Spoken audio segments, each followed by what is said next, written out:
We're in the Anton Art Center, downtown Mount Clemens, Michigan, and I am Jennifer Callens, the Executive Director.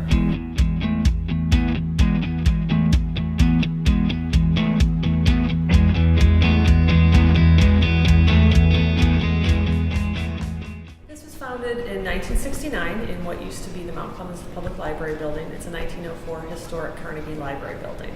The historic structure is what you really think of when you think of a Carnegie Library. It's one of those nice kind of oblong brick buildings, gorgeous columns, pediments, everything like that. The new structure, even though it's now 6 years old, still is new. It still looks very modern. Lots of glass, limestone, big blocks used for construction. It's really very striking. And yet, when you're approaching the building from the historic frontage, you can't even see the new structure. It's completely hidden. You can only see the new structure from the back and from the sides. You end up with structures like ours, where you have a distinct old nucleus, the new add-on. You can easily tell them apart visually, and yet the historic structure still has a lot of prominence.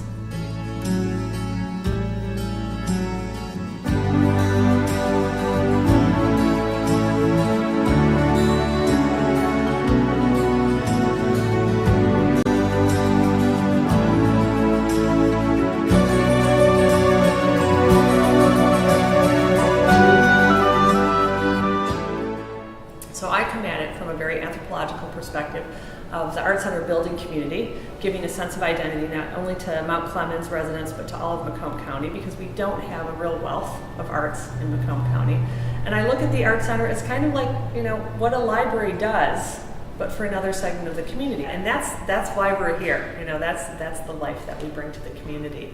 And for people who don't want to create art, maybe have no interest in creating art, maybe they don't even really think that they like art, we still bring a lot to the community, because when we have the art fair, and you can just wander around outside and look at what's going on in people's booths. You can bring your kids to the children's area. Anytime there's something going on downtown, some sort of event, we try to participate just to make the arts that much more accessible, and it's really special to be part of that. Our main floor, where we are right now, these are our main galleries. The structure we're in is a historic structure, and then the add-on gave us a gift shop on the main level.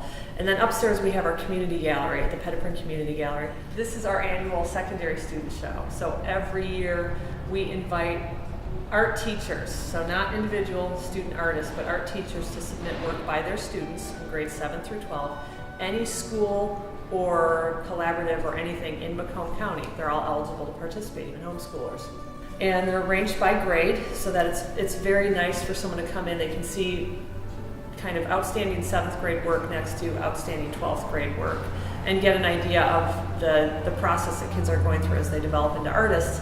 And for most of us, it's been a very long time since we were in grade school, high school. We don't really remember how much our art skills developed at that age, if we even had art skills. So it's nice to see, and we do the show annually, and we award cash prizes to the winners, so it's an important part of our mission. We have classes for children and for adults. Our most popular children's classes are drawing and painting, sometimes 3D. We do run a children's clay class. And then for adults, definitely, those are the big three: drawing, painting, clay. For adults, we actually run 3 kinds of painting: acrylics and watercolors and oils, because those are very different media. And if you're going to really seriously study one, you need to be with a specialized class. The real challenge for most people is the idea of having an original thought, being creative and making something of your own instead of copying something else. And so the workshops kind of straddle that barrier a little bit. We'll have some materials where you can just create something, if you have an idea, you can come and you can execute a simple version of that idea. Or we'll have some stuff that you can use that the idea is already there and you're just kind of making your copy of it. There's one person who, really, we've impacted every single stage of her artistic development. She came here to see a show, and she picked up a camera and she started taking pictures, and she took classes in photography, and she exhibited upstairs in the community gallery. And then she decided that she wanted to branch out into painting, so she took the landscape class, and she participated in a members-only exhibition that we had about a year ago down here in the main gallery, so she had a piece up there. And then she started doing so much more photography and painting that she became a regular at our art fair. She sets up a booth at our art fair and sells her art there. So it's like literally every step of the way in her creative development, we've been there. It's pretty amazing.